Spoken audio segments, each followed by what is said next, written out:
teman-teman, ada pisangku dari Kak Wina.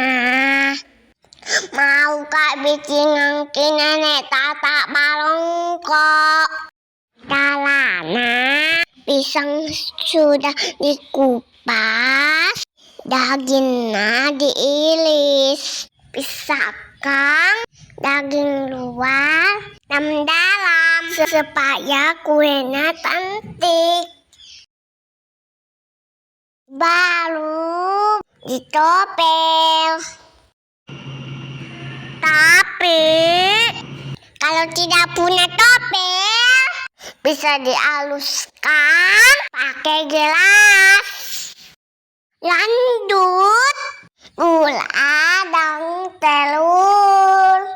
Kita misal kalau gulanya sudah halus, kita campur adonannya.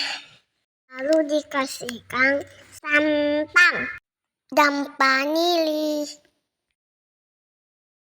Baru diaduk. Dikasihkan juga susu. Baru dibungkus deh.